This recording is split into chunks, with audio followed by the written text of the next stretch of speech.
Alrighty guys, bicep time.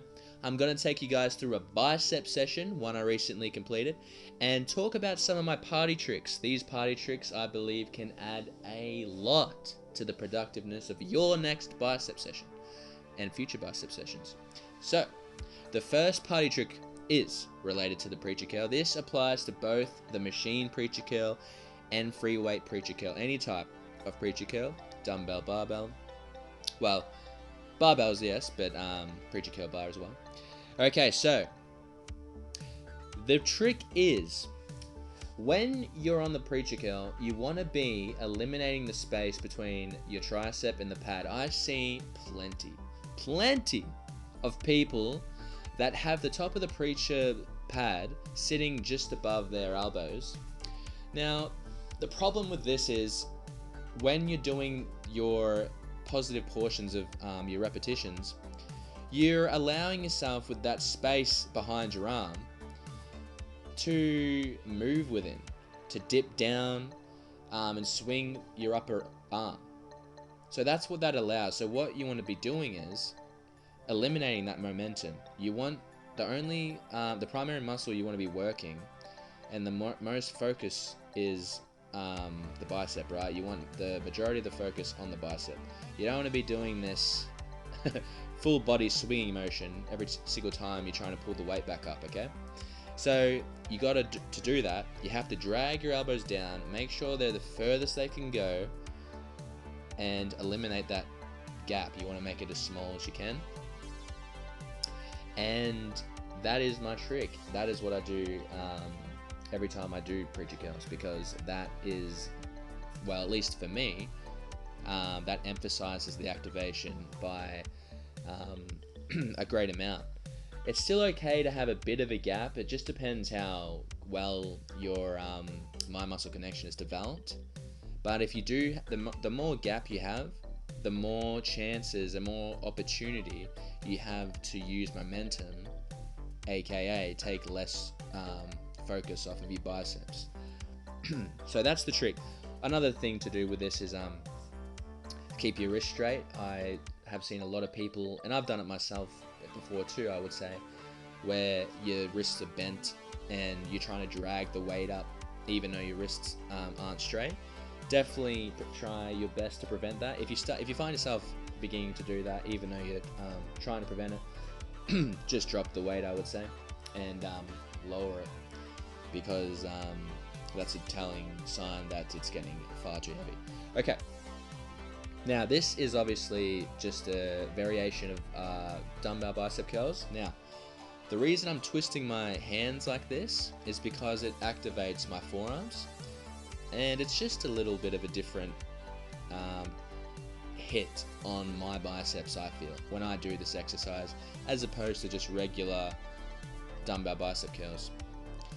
So definitely try this one if you guys have not before, even if you're a beginner, as long as you're doing it properly.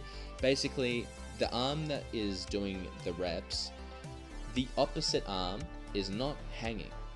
Okay, it might look like mine is, although I'm here to tell you that it is not. It's flexed and prepared to do a rep. That's how you want your resting arm, when it isn't actually resting, to be. You don't want it just flopping around like wet spaghetti.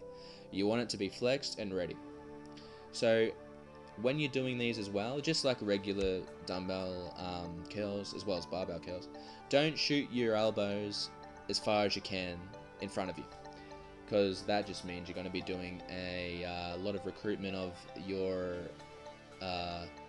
anterior deltoid. So keep those elbows relatively low. Control the weight, both down and up, right? The negative and the positive. And flex each time that you get up to the top as well. So there's a few different things to do with this exercise, although it's pretty similar to just regular dumbbell curls if you've done that properly before. So basically, keeping your wrist straight as well on this one. Always keep your wrist straight on every single exercise that you do. I can't think of one exercise where you don't keep your wrist straight while you're holding weights with your arms. Always keep your wrist straight. Bench press, biceps, triceps, shoulders, always keep them straight. And yeah, so if you haven't done this before, definitely give those a shot. Let me know how you go, how they feel for you. They might light a different kind of a fire inside of your biceps when you do them, and it might not work. So let me know how it actually plays out for you if you do decide to give those this exercise a shot. So again, just going over the points once again. Make sure to have your in quotation marks resting arm that isn't doing the reps at the moment flexed and prepared, as though you were about to lift it to do your first rep. Always flexed, always ready to go. Don't have it flopping there. Flexing each time you go to the top of the rep.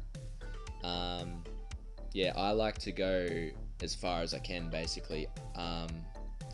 Where I'm going now in the video is basically pretty much as far as I can go while still feeling the activation in my bicep. I feel like if I went any higher, that would just take tension off. Yeah, I've seen people that feel it takes tension off to the point where I'm going, and they have to stop a bit lower and not put their elbows as forward as I am in this this shot here. But this is how I feel it. This is the sweet spot, basically. Alright, so this is standing barbell bicep curls. This is basically the staple for biceps. To me, this is like the bench press for chest. Has to be done.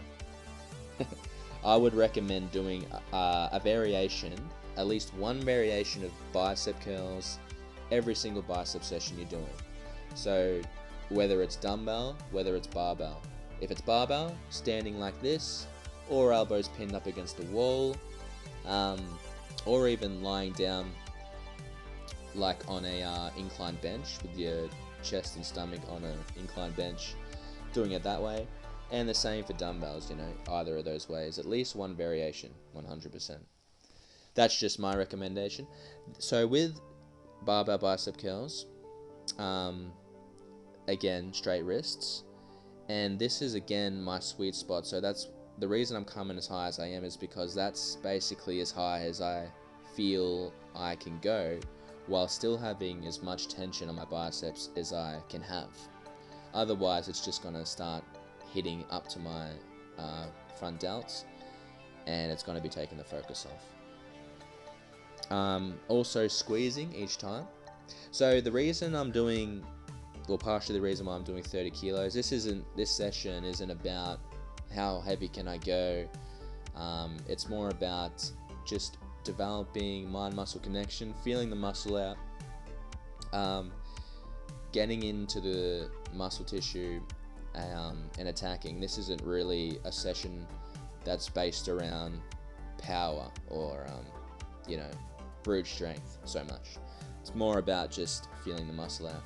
So yeah, this is the final exercise, I'm quite sure, of this session. So just a few exercises, you know, just a few sets, and just a few reps. I do feel like that periods where you back off are needed. They're required for someone that trains seriously, and yeah, you don't need to be going as hard as possible all of the time. It's alright to go moderate weight, a weight that you can do comfortably, that you're confident you can complete reps on high rep ranges, and just slow it down within the weight. You know, to make sets harder, the answer isn't always increase the weight. It can be increase the time under tension, decrease intervals between sets, angles. There's a whole range of things other than just increase the weight. So yeah, let me know how you go with these exercises, guys, and implement these tricks that I've spoken on if you haven't already, and let me know how you go with the feeling. They might work for you, they might not. Everybody's different, everybody's got a different body.